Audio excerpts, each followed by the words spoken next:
여러분 안녕하십니까? 지금부터 김갑수 TV 소리방송 민심이 갑이다 7월 첫째 주 방송을 시작하겠습니다. 지난주 예상치 못한 일이 벌어졌습니다. 우리에게는 통안의 분단 장벽이고 세계인에게는 냉전의 최종선이었던 DMZ에서 조선의 김정은 위원장과 미국의 트럼프 대통령이 만났습니다. 우리가 알듯이 DMZ는 비무장지대라는 뜻인데 양국 정상은 말 그대로 비무장으로 만나 양국의 화해와 공존을 논의한 것입니다.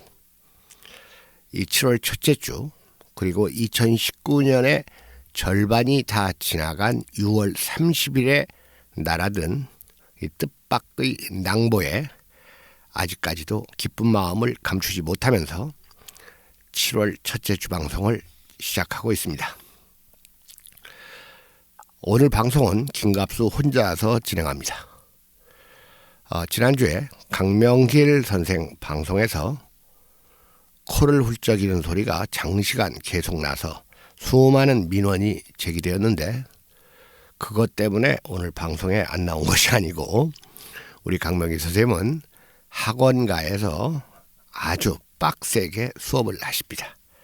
그래서 목요일 하루만 시간을 내서 방송을 하는데 오늘은 하루 앞당겨서 지금 수요일에 방송을 제작하고 있기 때문에 학원 생계상 이 자리에 참석하지 못했습니다.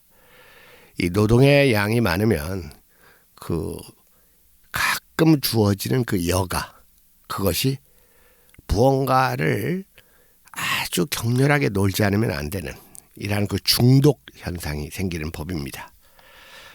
저도 아이들 키우면서 많은 양의 노동을 할 때는 그저 비는 시간이 생기면 마치 그 중독자처럼 놀기에 바빴습니다. 주로 잡기들입니다. 소모적인 것들.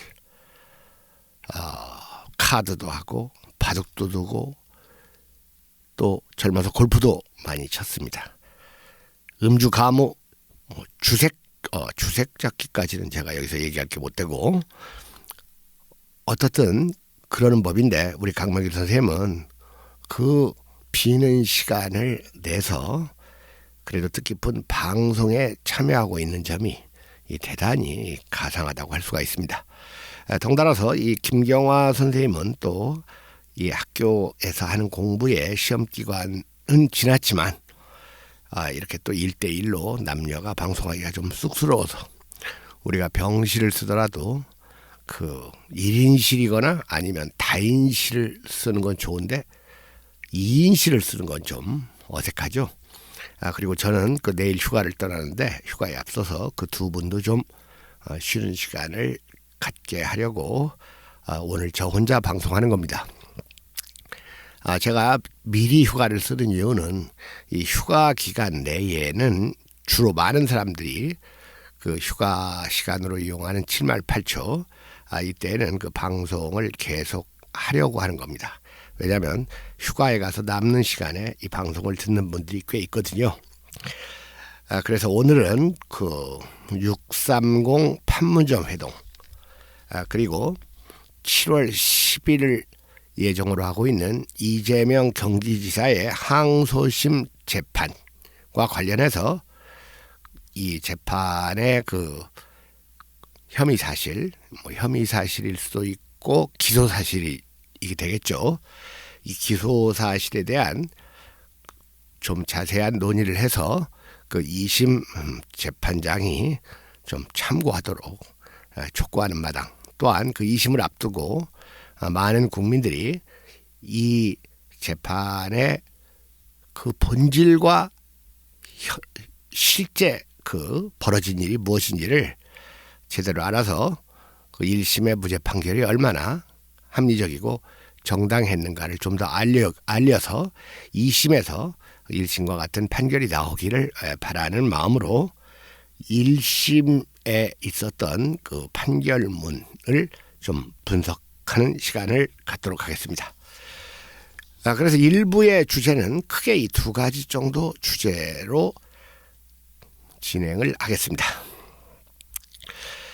사실 그 630 회동 며칠 전까지만 해도 이 판문점에서 3자가 회동하리라는 것을 예상하는 것은 섣부른 낭만에 불과할 따름이라고 저는 생각했습니다. 그 전에 미국 대통령이 김정은 위원장에게 보낸 어떤 친서를 보고 김정은 위원장이 심중히 생각해보고 결정하겠다. 거기서 심중히 생각한다는 것은 뭔가를 받아들인다는 뜻이었는데 제가 그런 말을 하기는 했고, 그러나 그 뒤에 그 조선 측의 미국 국장의 이 거친 발언, 이런 것들이 나와서 저는 이 3자가 회동을 하고 조미 회담이 이루어지리라는 것은 좀 성급하다라는 그 판단을 했습니다.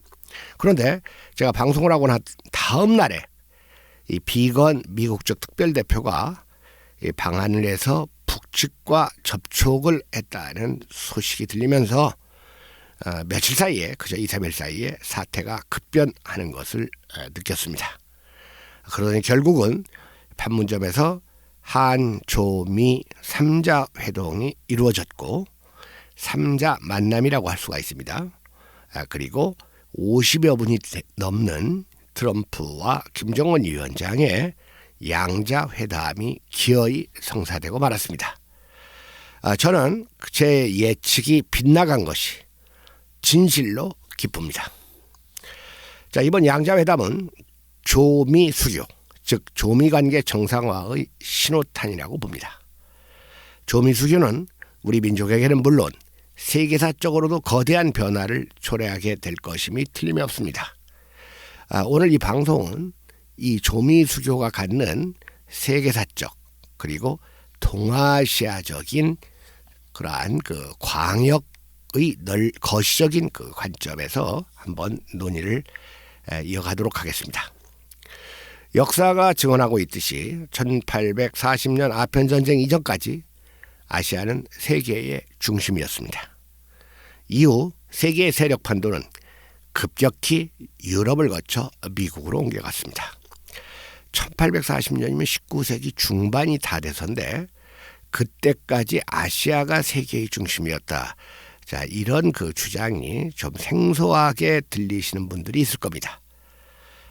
이 세계사, 새로운 세계사, 그리고 오리엔탈리즘을 극복하는 아주 역량 있는 저작들에 의해서 그 세계사는 19세기까지 유럽 중심의 세계사가 아니라 아시아 중심, 중국, 인도 중심의 세계사였음이 밝혀지고 있고, 그 유럽 중심의 세계사는 전 세계적 자료를 근거로 하고 있는 마셜 호지슨, 그리고 윌러스틴, 그 다음에 안드레 군더 프랑크, 이런 그 역사가들의 승리가 거의 확정적이고 유럽 중심주의자들인 막스 베버, 그리고 칼 마르크스, 존 스튜어트 밀, 이런 사람들의 폐색이 짙어진 지가 좀 됐습니다. 그러나 아편전쟁 이후 세계의 세력 판도는 급격히 유럽을 거쳐 미국으로 옮겨갔습니다. 1차 세계대전을 전후해서 세계의 패권은 미국으로 옮겨갔다고 할 수가 있습니다. 자, 생각해보건대 그 사이에 아시아의 주요 국가들은 모두 미국과 전쟁을 치렀습니다. 태평양 전쟁에서는 일본이, 그리고 한국 전쟁에서는 조선과 중국이, 베트남 전쟁에서는 베트남이 미국과 전쟁을 벌이며 적대국 관계가 되었습니다. 태평양 전쟁에서 패전한 일본은 미국의 속국이 됐습니다. 그러나 중국은 전후 미국과 관계를 개선하여 세계의 양강 대국으로 굴기했습니다. 조선은, 즉 북은 전후 오랜 세월 자주적으로 잘 버텼습니다. 베트남은 전쟁 후에 미국과 적대 관계를 청산하고 근미 국가로 변신했습니다. 미국과 그렇게 격렬한 전쟁을 치렀던 베트남에 미 해군 기지가 있다는 것은 격세지감을 실감케 하죠. 한국은 일본처럼 미국의 속국으로 남아 있습니다. 이런 가운데 조선과 미국의 관계 정상화는 아시아와 미국 사이에 이루어지는 화해의 최종판이 될 것입니다. 이것은 아편전쟁 이후 세계를 이끌어왔던 구미, 즉 유럽과 미국, 유로메리카라고 할 수가 있겠네요. 구미 시대의 종료를 의미하죠. 사실상 유럽은 세계사 무대에서 이미 주변국으로 밀려났다는 진단은 벌써 10여 년 전부터 제기됐습니다. 조비관계 정상화는 아시아 역사에서 1979년 1월 1일 이루어진 중국과 미국 수교의 완성을 의미합니다. 이것은 미국과 아시아 전체가 화해와 공존의 국면으로 전환됨을 뜻하는 대사건이 될 것입니다.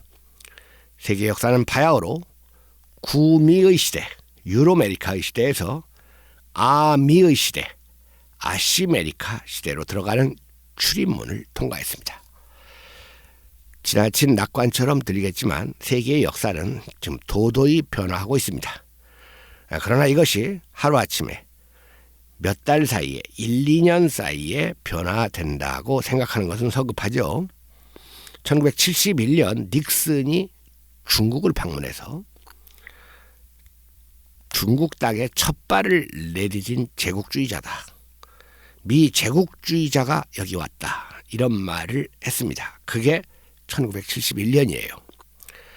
그 전에도 그 나고야 탁구를 비롯해서 이른바 핑퐁 외교들이 전개가 됐고,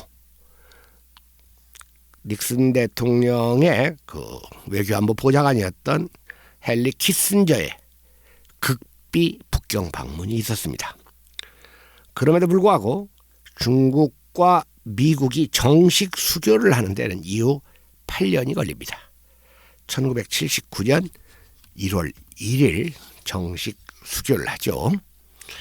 그렇기 때문에 오늘의 시대를 낙관적으로 긍정적으로 볼 수 있는 시대지만 너무 성급한 것은 잘못되었다.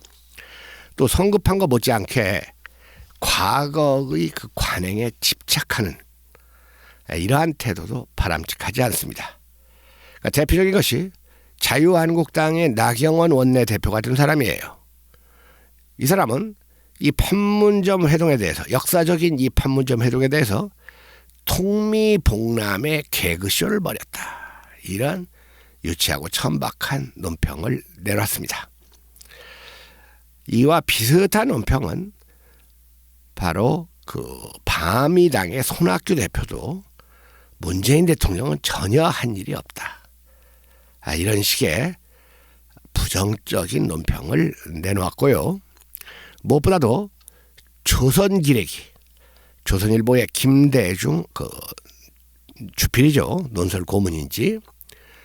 이 사람은 칼럼에다가 7월 2일자 칼럼에다가 불쾌하고 창피하고 민망하고 이런 제목을 달고 트럼프까지를 맹공격하는, 문재인 대통령과 트럼프까지를 맹공격하는 이러한 그 반민족적인 그리고 아주 호전적인 글을 썼습니다. 그래서 이 시간에는 뭐 다른 논의를 하는 것보다도 여러분들 뭐 텔레비전 화면이나 또는 기타 매체를 통해서 630 회동의 이모저모에 대해서는 아주 충분히 많이 보고 들었으리라고 생각해서 오늘은 이러한 630 회동에 반대하는 가장 대표적인 글 하나를 골라서 이 글이 가지고 있는 논리적 오류와 맹점을 지적해보는 시간을 갖도록 하겠습니다. 방금 얘기했듯이 그 조선일보의 김대중 고문입니다. 이 사람은 80년대부터 조선일보에서 칼럼을 써왔고 8, 90년대에서는 이 가장 영향력 있는 언론인 1위에 몇 년간 선정되기도 했습니다. 제가 저술한 진보적 글쓰기라는 글쓰기 책이 있습니다.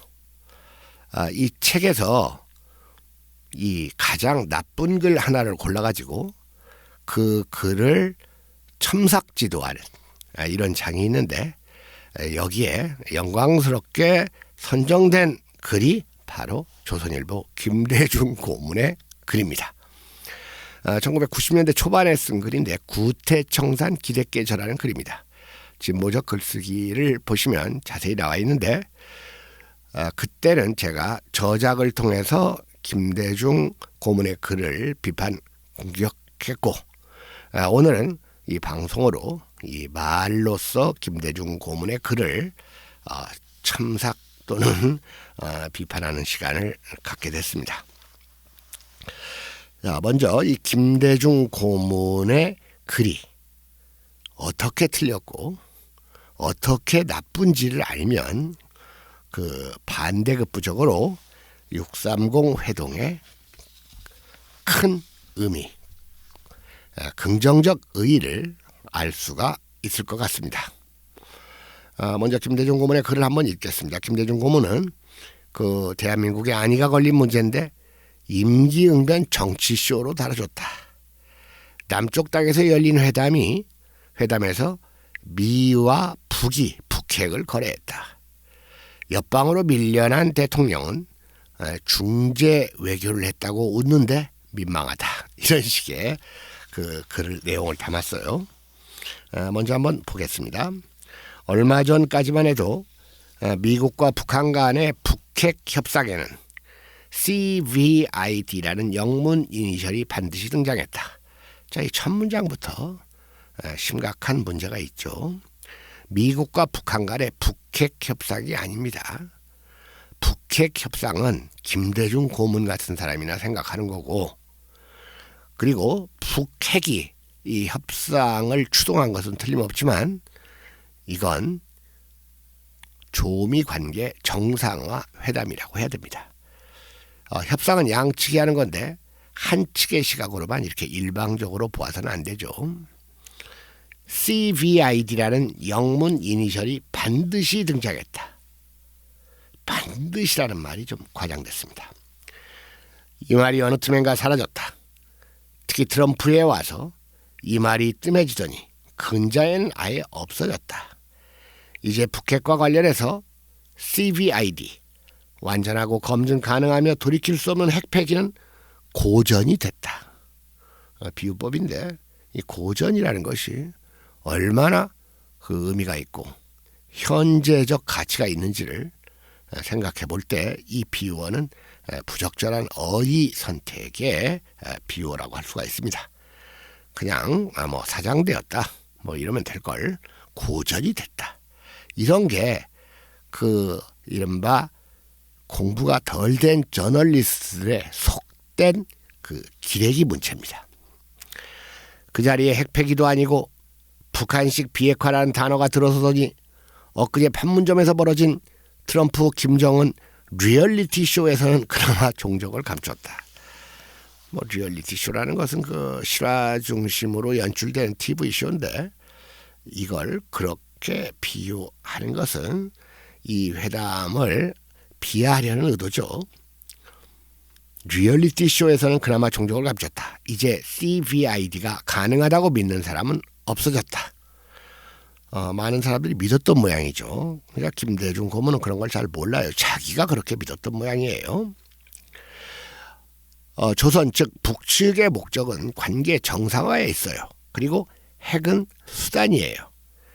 그리고 김정은 위원장이 비핵화는 선대의 유시라고 했듯이 그 할아버지인 김일성 주석에서부터 비핵화를 추구했는데 도저히 안 될 것 같으니까 김정일 국방위원장이 핵을 만들어서 그것으로 이 화해와 공존의 수단을 삼은 거죠. 그러니까 핵을 만들어서 비핵화를 수단 삼아서 이 난국을 타개하는 아주 모순적인 현상이 지금 벌어지고 있는 겁니다. 그 다음 보겠습니다. 남북회담, 미북회담 등의 목적과 핵심은 북핵의 폐기에 있다. 남북회담, 미북회담은 방금 얘기했듯이 북에서 하는 회담인데 북핵의 폐기의 목적이 있습니까? 그러면 회담 뭐하러 해요? 그냥 폐기해버리면 됐지. 그러니까 이런 것이 일방적인 반복적인 시각이라 그겁니다. 적어도 5천만 대한민국 국민에게는 그렇다. 이것도 일부의 사실을 전체의 사실로 과장하는 성급한 일반화의 오류죠. 5천만 대한민국 국민에게는 그런 게 아니라 김대중을 포함한 50만 태극기 그리고 자한당 이런 사람들이 그런 걸 가지고 5천만으로 확대하고 있어요.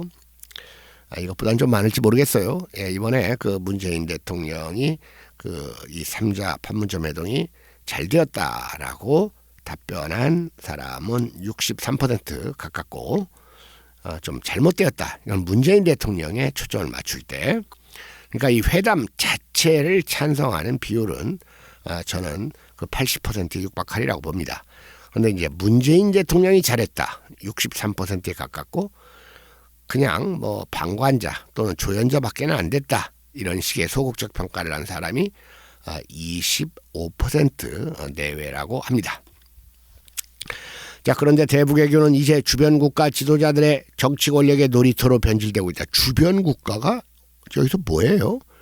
미국과 조선을 얘기하는 건데 미국과 조선이 우리의 주변 국가입니까? 그제까지만 해도 김대중 고문의 종주국이 미국 아니었어요? 게다가 조선이 우리의 주변 국가입니까? 우리의 또 하나의 조국이죠. 판문점 회동인지 회담을 보면서 대한민국의 안위가 걸린 문제가 심각히 논의되고 신중히 준비되기는커녕 즉흥적이고 임기응변적인 정치쇼로 다뤄지고 있다는 인상을 줄 수가 없다.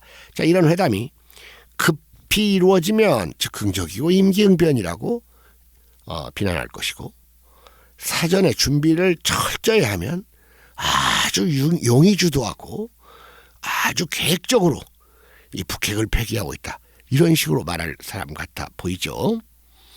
이런 급조된 쇼는 이미 예고된 듯해서 더욱 불쾌하다. 예고가 됐는데 불쾌할 이유가 뭐가 있어요. 방금 급조되어 가지고 기분 나쁘다 해놓고 예고돼서 불쾌하다. 자, 이런 걸 자가당착의 오류라고 그럽니다. 우리가 그 신문 칼럼들 이런 걸 보면 실컷 뭐 이렇게 정부를 공격하고 나서 문재인 정부를 공격하고 나서 마지막에 가서 그렇다고 해서 내가 문재인 정부를 공격하려는 건 아니다. 이런 식으로 글 쓰는 사람들이 있잖아요. 그런 걸 앞과 뒤가 모순되는 자가당착의 오류라고 해요.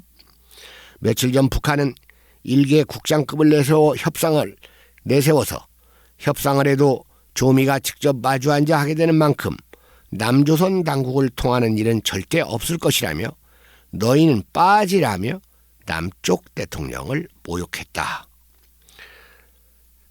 그러더니 마침내 남쪽 땅에서 남쪽 대통령은 빼고 자기들끼리 마주 앉았다. 자, 일개 국장이라는 것은 제가 아까 얘기했던 그 조선 외무성 미국 국장입니다.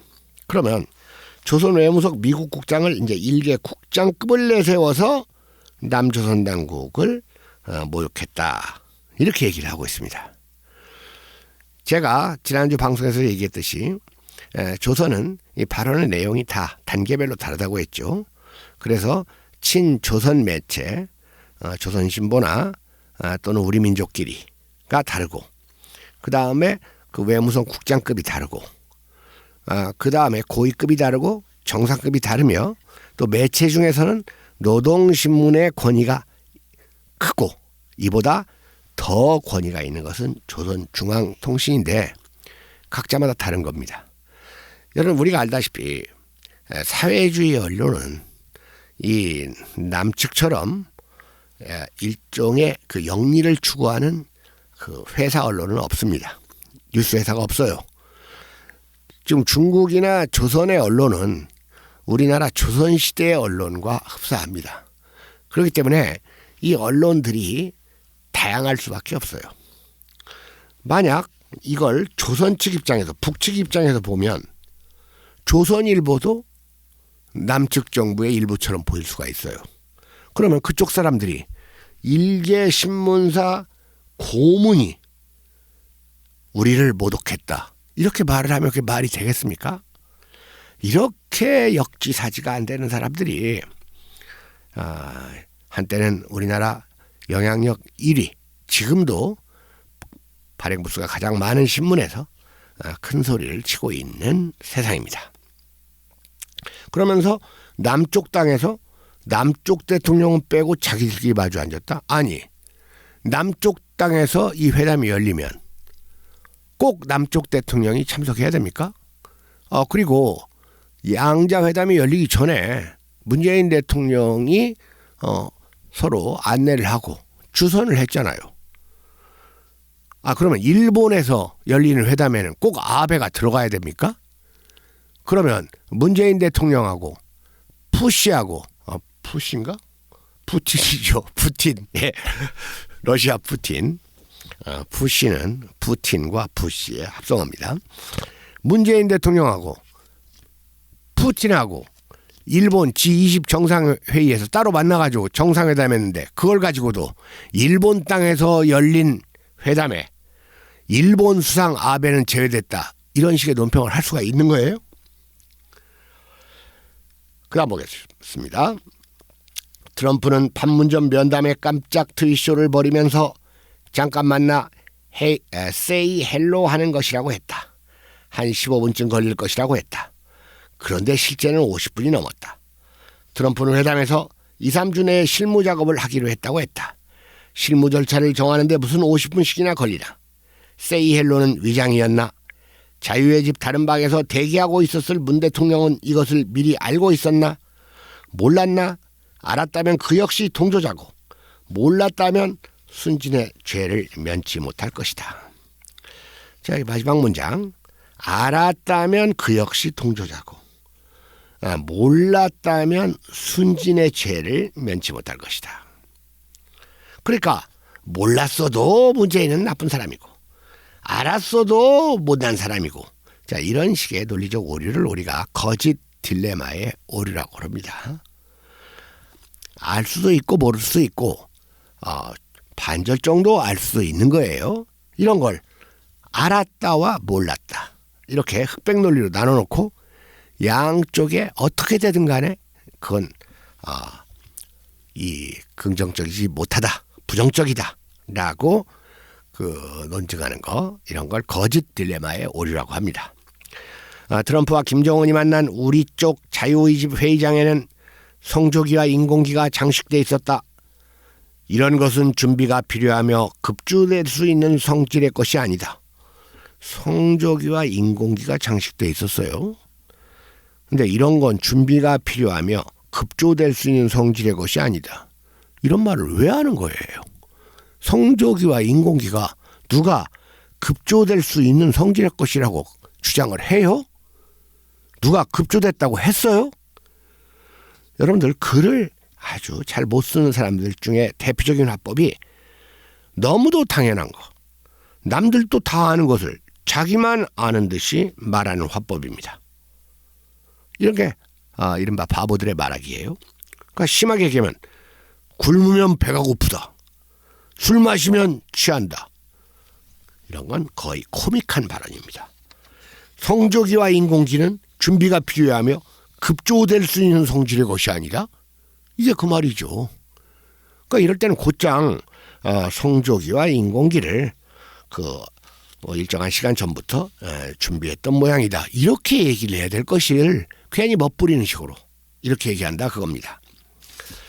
자, 그렇다면 장소 제공자인 우리 쪽에서 몰랐을 리 없고, 알았다면 단순히 say hello 하는 자리가 아니라는 것쯤은 짐작했어야 한다. 충분히 짐작했어요. 김대중 씨만 짐작 못했지. 자기만 속았다고 생각해요. 그것을 알았는데도 준비 도와주고 모르는 척했다면 문정부는 국민을 속인 것이다. 국민을 속인 게 아니라 이런 건 외교 정치적인 테크닉, 기술이에요. 제가 아까도 얘기했지만 그 중미 수교가 되기 전 해에 그 파키스탄 대통령의 중재로 헨리 키신저 닉슨 보좌관이 북경을 방문하는 거, 이런 건 다 비밀리에 이루어졌고 나중에 발표됐어요. 그게 국민을 속인 겁니까? 트럼프는 미국 대통령으로 판문점에서 독재자의 땅 북한으로 넘어갔다 온 것이 어떤 의미가 있는지 모르는 것 같다. 독재자의 땅 북한? 그것을 알만한 정치적 식견과 내공이 있는지도 의심된다. 이건 완전히 지금 그 태극기들에게 호소하고 선동하고 있죠. 트럼프한테까지 지금 비판을 해가지고 뭔가 이 사그러져가는 이 냉전 분위기 이것들에서도 그나마 한 줌밖에 안 되는 지지자들을 선동하고 있습니다. 그저 옆집 당 밟은 것 정도로만 아는 것 같다. 그래서 답례로 김을 워싱턴에 초대한다고 했다. 만일 김정은이 워싱턴에 간다면 이제까지의 한반도 게임은 완전히 성격이 달라진다. 워싱턴 초대는 지난번 싱가포르에서도 언급을 했습니다. 무식하죠. 그러니까 이건 자기한테 해당되는 말이에요. 과연 식견과 내공이 김대중은 있는지 정말 의심됩니다. 판문점쇼에서 대북협상의 본질인 북핵 폐기는 온데간데였고, 대북협상의 본질은 관계 정상화라니까요. 북핵 폐기가 아니라 세기적이니 역사적이니 하는 정치적 수사만 풍성했다. 그렇죠. 정치적 수사가 풍성했죠. 정치적 수사가 풍성하고 정치적인 그 연출, 이른바 쇼라고 하는 이런 것들이 긍정적인 방향으로 가면서 역사가 진행되는 거예요. 요즘처럼 텔레비전 중계가 그 실시간으로 이루어지는 시간에 이런 연출은 더 필요한 거예요. 옛날 텔레비전, 라디오는커녕 전화 같은 것도 없었던 옛날에도 각국의 지도자들은, 왕조의 지도자들은 연출을 했습니다. 그 회담에 걸린 것은 바로 대한민국 아니다. 그런데 정작 우리는 그 밀실게임에서 어떤 거래가 오고 갔는지 모른다. 물론 몰라요. 그런데 알아야 할 자격이 있어요? 김대중이? 나중에 지금 꼭 알아야 돼요? 이렇게 어떤 아주 거대한 역사적 전기를 만드는 각국의 적대국 관계에서의 관계 정상화는 사전 비밀이 보안이 아주 중요합니다. 대한민국 영토 안에서 대한민국 안위가 걸린 북핵 문제를 미국이 거래하도록 했다는 것은 그것이 아무리 평화를 위한 것이었다고 해도 대한민국 대통령으로서 용인할 일이 아니다. 지금 대한민국과 미국과 조선이 다 긴밀하게 관련되어 있는 건데 이렇게 떼놓고 얘기할 수가 없죠. 더욱이 옆방으로 밀려나 구경꾼 시대가 된 것은 국민으로서도 창피한 일이다. 어떤 국민으로서 창피해요? 이 국민이 맞아요? 이건 국민을 이간질하는 발언입니다. 그리고 과연 이런 생각을 하는 김대중 씨는 대한민국 국민 맞아요? 맞겠죠. 국민은 국민인데 아주 특이한 국민, 기레기 국민이죠. 양자회담이 끝난 뒤 마무리 언론쇼에는 모습을 드러내 자신이 대단한 일을 중재해낸 듯 만면에 웃음을 띠고 있는 우리 대통령의 모습은 대단히 보기 민망했다. 대단히 보기 민망했습니까? 아닙니다. 저는 이 문재인 대통령이 미국에 대한 굴신 이런 것을 상당 부분 이해합니다. 왜냐하면 문재인 대통령 혼자서 할 수 있는 일은 아니에요. 문재인 대통령이 사드 문제 등을 비롯해서 이 갈팡질팡하는 모습을 보였고 소신 없는 모습을 보였던 것도 사실이지만 어쨌든 지금 이 조미 관계를 중재하고 어떻게든 조미가 평화의 관계로 나아가게 하려는 그의 노력은 보기에 민망한 거에 반대죠. 그러니까 이걸 민망하다고 보는 것은 이 글을 쓴 김대중이가 그런 거예요. 그러면 지금 이 회담이 김대중이 보기 좋으라고 하는 회담입니까? 지가 민망하지. 그리고 이런 걸 민망하게 보는 이 비역사적인 태도, 반민족적인 태도를 자책해야 됩니다. 북핵 문제는 결국 이렇게 귀결될 것 같다. 북한은 엊그제 최룡의 입을 통해 핵무력 완성을 선언했다. 핵무력 완성을 선언한 것이 한두 번입니까? 한국의 문 대통령은 영변 핵시설 폐기만으로도 비핵화에 돌이킬 수 없는 단계에 접어드는 것이라고 한 발 뒤로 뺐다. 미국의 트럼프는 아직은 비핵화 없이 대북 제재 해제는 없다는 입장이지만 결국 핵 완전 폐기까지는 못 가고 단계적, 동시적을 명분으로 북핵을 수용할 것으로 보인다. 자, 이건 아무도 예측할 수 없는 거죠. 그리고 그 어젠가요, 오늘인가 비건 특별대표가 제재는 유지하겠지만 그 북에 대한 인도적 지원, 그리고 연락사무소 개설 같은 것은 이루어질 수 있다라는 이 전향적 자세를 보였어요.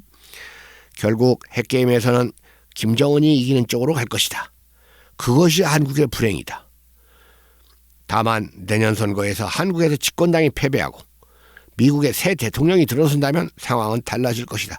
아주 꿈도 야무집니다. 한국에서 집권당이 패배, 그럼 이건 자한당이 이기는 거고, 미국에서 트럼프가 낙선해. 이렇게 꿈도 야무질 수가 있어요. 자, 결국 핵게임에서는 김정은이 이기는 쪽으로 갈 것이다. 자, 이런 것은 이 국가 간의 이 협상에서, 국가 간의 대립에서 꼭 승패가 갈라져야 한다고 보는, 승리냐 패배냐라고 보는 흑백 논리의 오류입니다. 이런 흑백 논리의 오류는 공교롭게도 조선일보 고문과 자주신보 한호석 선생이 똑같이 갖고 있어요. 핵 대결이든지 아니면 핵 갈등이든지 핵 분쟁이든지 이런 게 있으면 대부분 승패가 나지 않습니다. 말 그대로 비기는 결과, 백중한 결과가 나오기가 십상이에요. 당장 1961년 쿠바의 핵대결을 보십시오. 그때 그 소련이 쿠바에 많은 양의 미사일, 핵미사일을 설치를 했죠. 그래서 불거진 핵대결인데 그 극한의 상황까지 가다가 후르쇼프와 케네디 사이에 타협이 이루어지죠. 그래서 소련은 쿠바에서 핵미사일을 철수하는 대신에 미국도 소련의 겨드랑이 정도에 위치한 터키에서 미사일을 철수하는 조건으로 타협 담합하는 겁니다.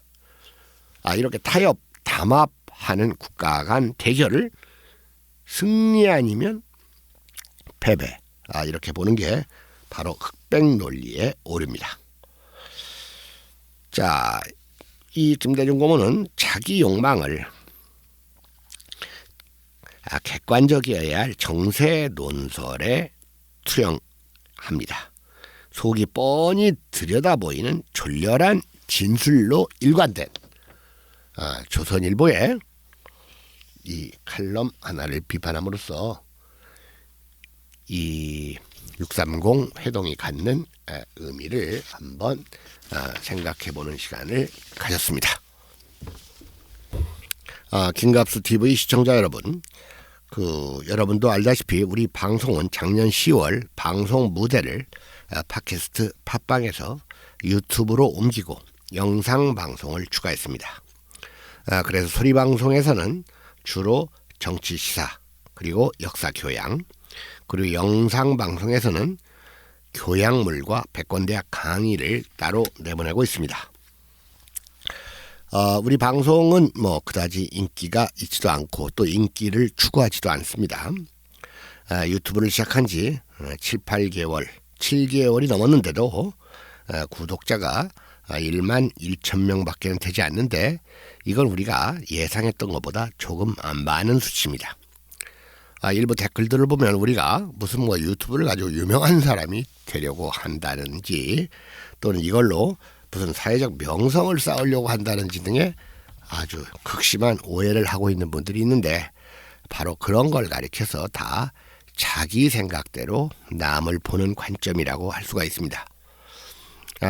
조선시대 최한기 선생은 그 사람의 관상을 8단계로 나누어서 말했는데 이 관상의 8단계가 바로 어떠한 사람의 등급을 나누는 그러한 그 가치 기준으로도 적용될 수 있다고 봤습니다. 그래서 가장 좋은 관상을 한자로 위, 디그니티라고 할 수가 있겠죠. 아주 위엄이 있다. 두 번째는 후입니다. 아주 너그럽고 관대하다. 세 번째로는 청이에요. 맑고 깨끗하다. 네 번째로는 고입니다. 예스럽다, 예스럽다 이 뜻입니다.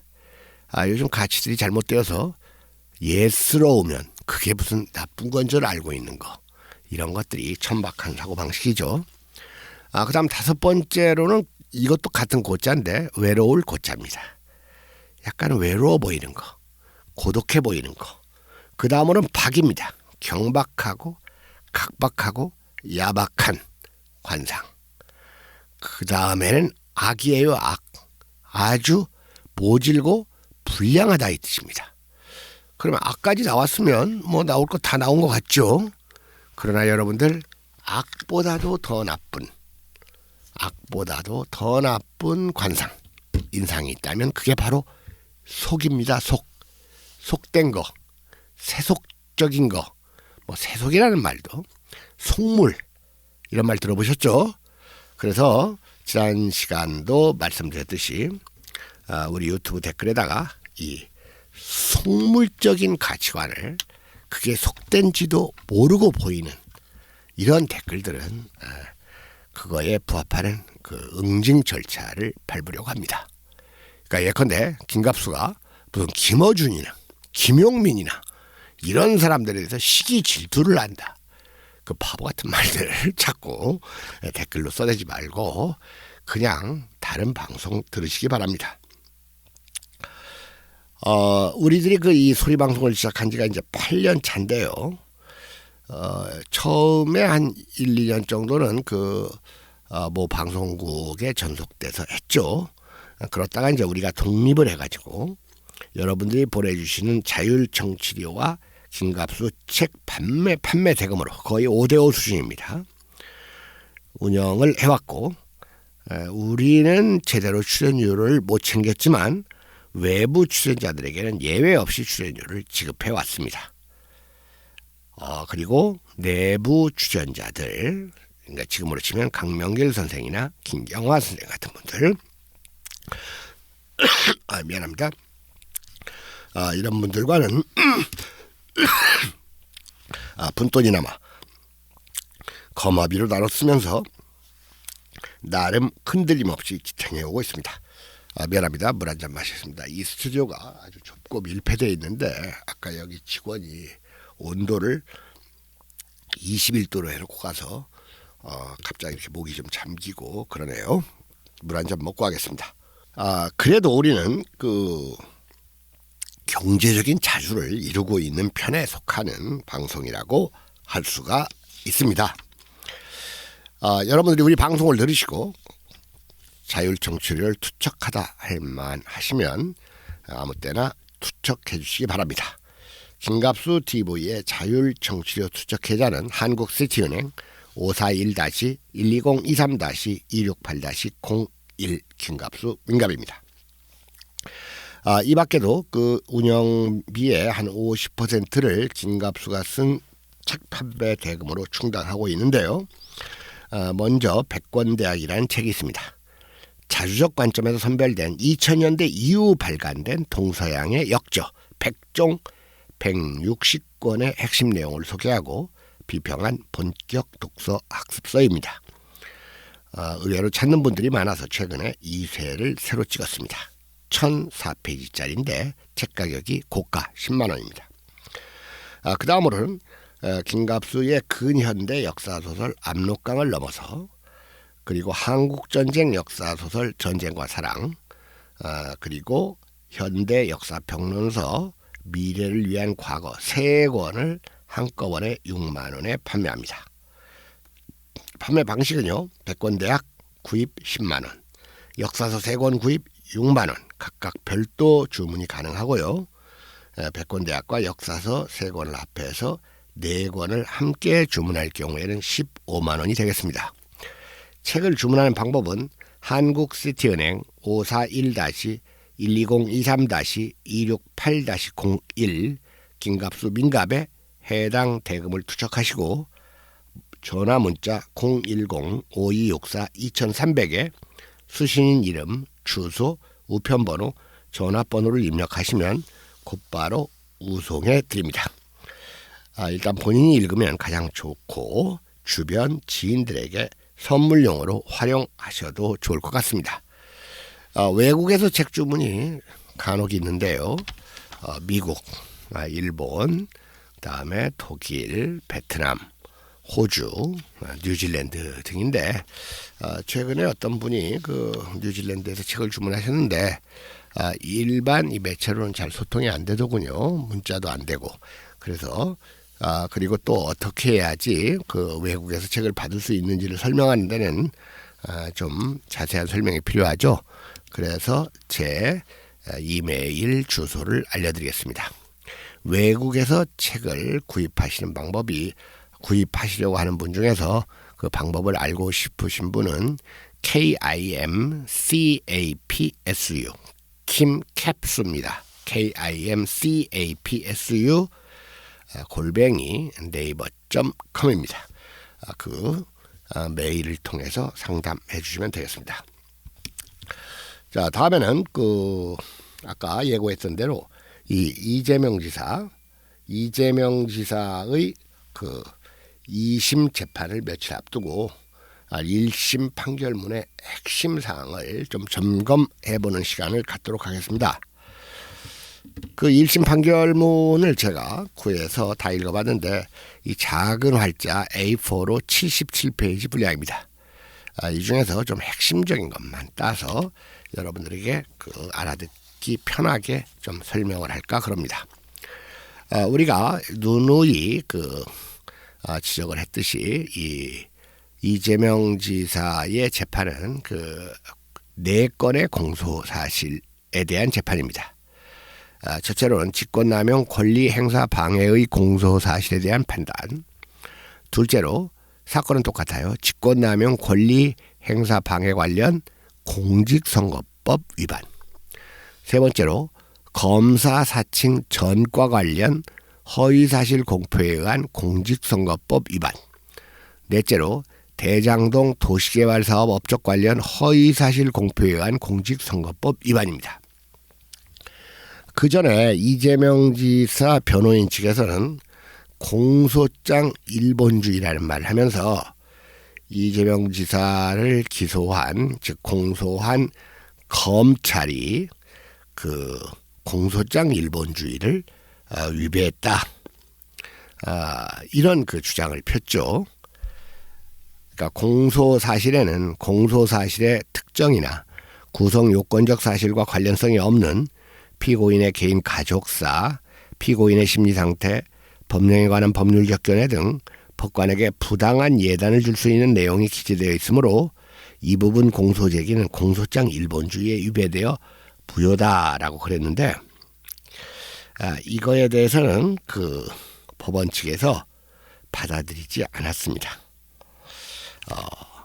공소장 일본주의를 위배했다고 볼 수 없다. 특히 그 직권남용 권리행사의 공소 사실을 밝히기 위해서는 주변 그 사실들이 좀 언급될 수 있어야 된다.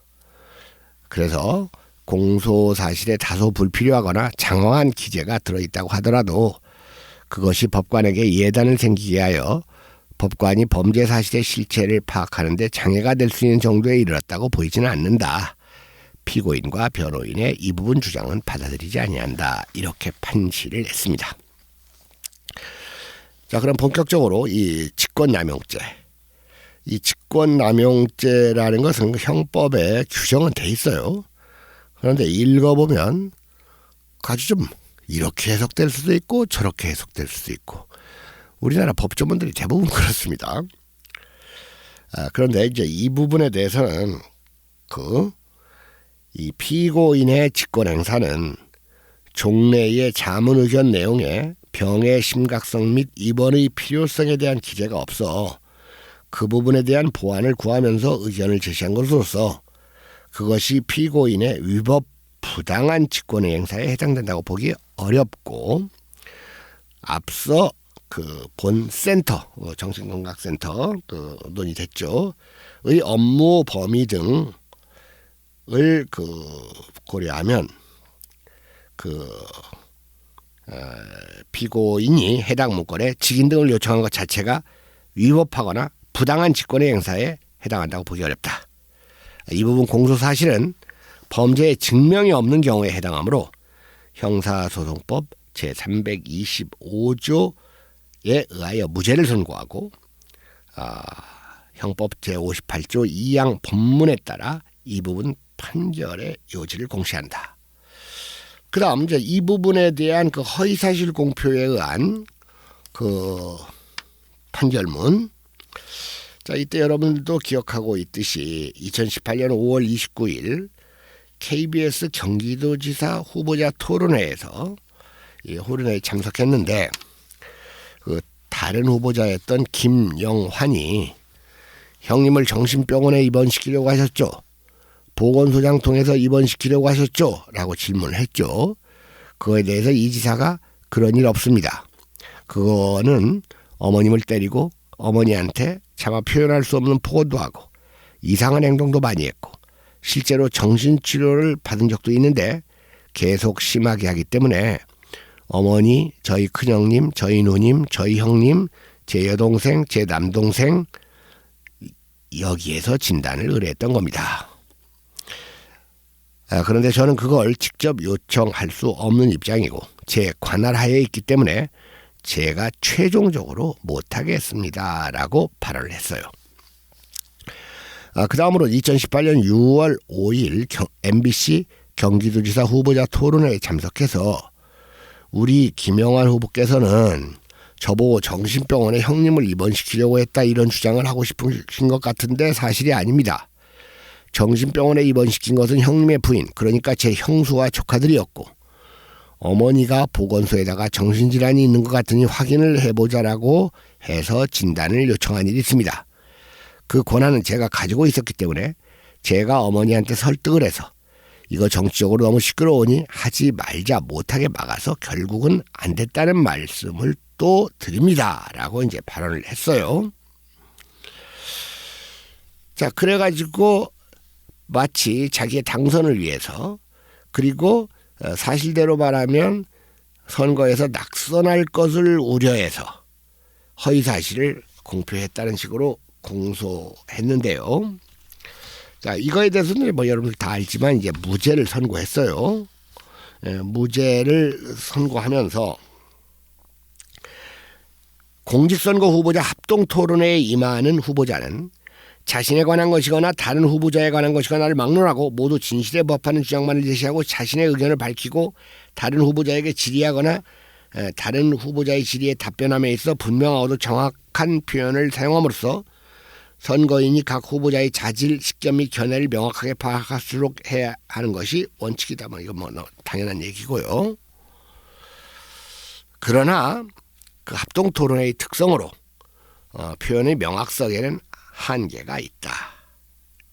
이렇게 말하고 따라서 후보자가 선거인의 정확한 판단을 그르치게 할 수 있을 정도로 다른 후보자의 견해나 발언을 의도적으로 왜곡한 것이 아니라 합리적으로 보아 가능한 범위 내에서 다른 후보자의 견해나 발언의 의미를 해석하고 이에 대해서 비판하거나 질의하는 그 행위는 후보자의 주장이나 질의에 대하여 다른 후보자가 즉시 반론이나 답변을 통하여 자신의 입장을 밝힐 기회가 주어지는 합동토론의 특성을 고려할 때 진실에 반하는 사실을 공표한다는 인식을 가지고 행하는 허위사실 적시행위로 평가할 수 없다고 보아야 한다. 자, 이런 그 판시를 했어요.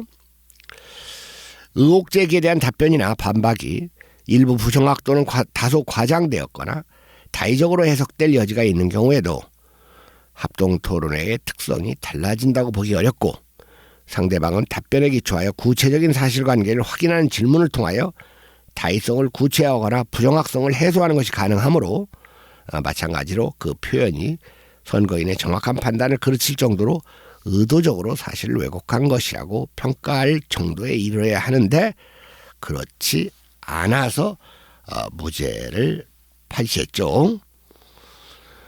그래서 여러 가지 뭐 질문 및 답변의 의도, 발언의 다의성, 당시 상황, 합동토론의 특성 이런 걸 비추어 볼 때 이 발언이 선거인의 정확한 판단을 그르칠 정도로 의도적으로 사실을 왜곡한 것이라고 평가할 정도에 이르렀다고 보기 어렵다. 따라서 검사가 제출한 증거들만으로 피고인이 피고인의 행위에 관한 허위 사실을 공표했다는 점이 합리적 의심 없이 증명되었다고 인정하기에 부족하고 달리 이를 인정할 수가 없다. 그래서 이제 또 무죄를 선고했죠. 그 다음 이제 검사 사칭과 관련해서 허위 사실을 공표한 것은 제가 보니까요, 이 검찰이 완전히 이 소설을 썼다고 많이 보니까 소설을 써가지고 그 아주 구체적으로 이 소설을 써가지고 이재명 지사가 정말로 이 검사 사칭을 아주 적극적으로 도와준 것처럼 말을 했어요.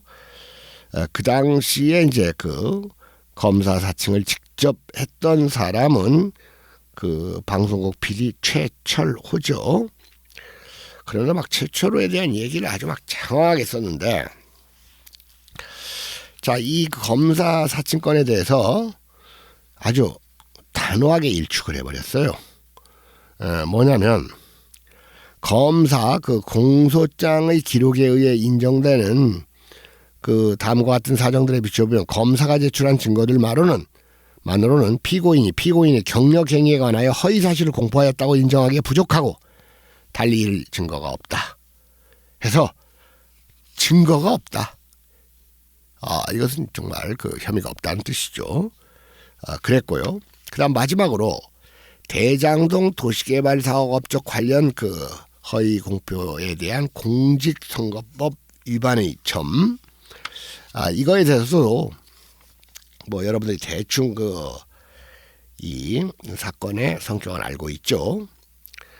선거 홍보물의 기재나 유세 과정에서의 표현 중 다소 부정확하거나 부적당한 부분이 있기는 하나 기록에 의하여 인정되는 사정을 종합하여 보면 각각의 표현들은 중요한 부분이 객관적 사실과 합치되는 경우로서 세부에 있어서 진실과 약간 차이가 나거나 다소 과장된 표현이 있는 정도에 불과하다 할 것이어서 이를 허위의 사실을 공표한 것으로 볼 수 없고 달리 이를 인정할 증거가 없다 하면서 결과적으로 성남시 측에서 해당 사업을 통하여 5,503억 원 상당의 이익을 얻게 될 상황은 만들어진 상태이므로 그러한 이익을 얻었다는 것은 허위라기 보기 어렵거나 적어도 피고인이 이에 관하여 허위라는 인식을 가졌다고 보기는 어렵다. 그리고 이와 같이 5,503억 원 상당의 이익을 받는 방법이 정해져 실행만이 남은 이상 그것이 명시적으로 현금을 받았다는 취지의 표현이 아닌 한 위와 같은 이익 확보 내역을 급부가 단축된 것으로 이해하고 다소 과장된 표현으로 사용하였다고 볼 것인지 이를 허위의 사실을 공표한 것으로 볼 것은 아니다. 그리고 이제 그 검찰 측에서 아직 이루어지지 않았는데 무슨 뭐 사용하였다, 썼다 이런 식의 과거형 그 시제를 썼다 이제 이런 주장을 폈죠. 이거에 대해서도 아주 명쾌하게 판결을 했어요. 사용하였다 또는 썼다는 표현도 성남시의 부담으로 2,761억 원과 920억 원이 지출되어야 할 사업이 성남의 뜰 주식회사 측의 비용 부담으로 진행되기로 정해진 것이라는 측면에서 볼 때 시민들이 직관적으로 이해하기 쉽게 표현을 한 것으로 볼 것이지 이를 허위의 사실을 공표한 것으로 볼 것도 아니다. 이렇게 판시를 했습니다.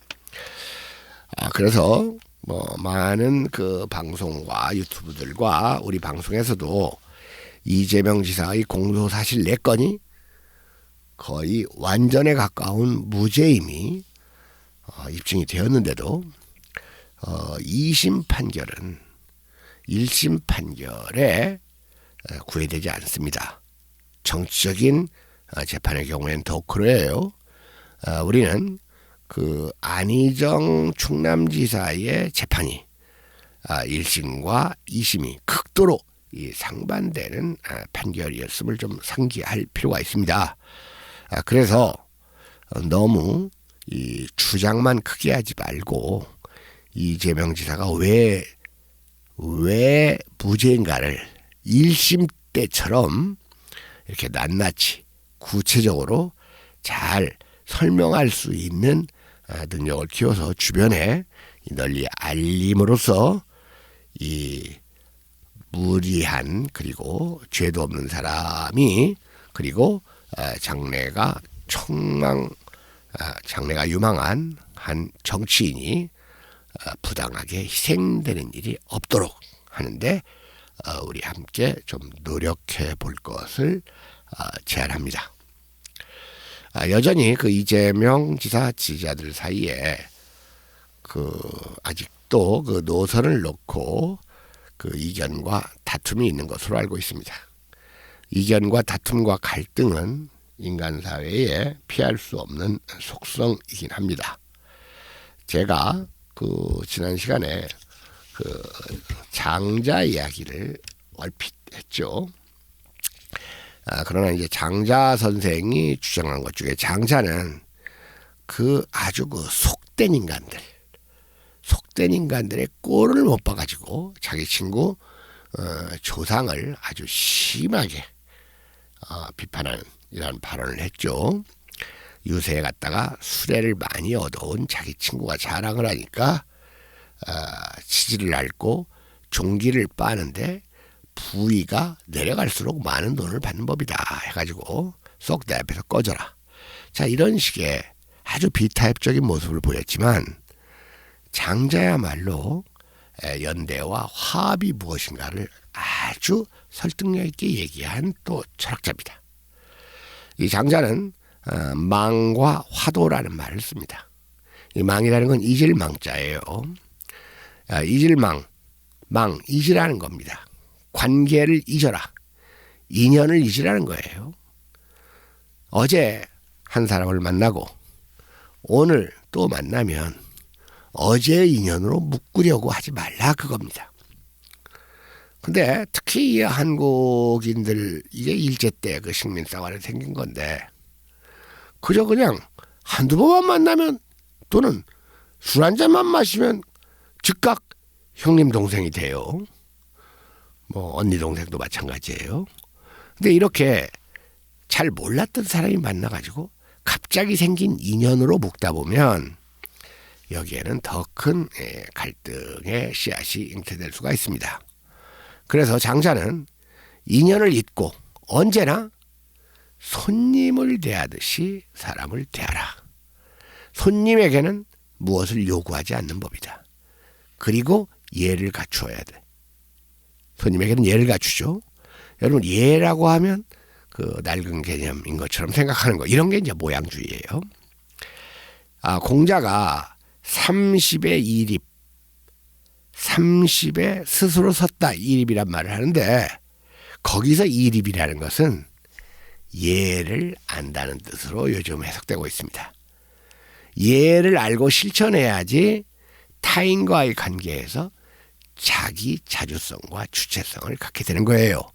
그래서 말 그대로 우리는 똑같은 이재명 지지자야 해가지고 무조건 묶으려고 하지 말고, 너는 이재명 지지자인데 그럴 수가 있어? 제가 지난번에 중국의 정치 제도를 얘기하니까 김갑수 선생은 중화주의자네요. 이재명 지지자가 그럴 수가 있나요? 그게 말이 되는 말을 해야죠. 그런 식의 과도한 요구를 하지 말고, 또한 과거의 인연으로 자꾸 묶으려고 하지 말고, 지지자들끼리 항상 새로 볼 때마다 과거의 인연을 망하고 손님 보듯이 하는 식으로 이 친교와 우애를 맺어가는 이런 관계를 바로 화합하는 진리, 화도라고 장자는 얘기를 했던 겁니다. 1부 순서 여기서 마치겠습니다.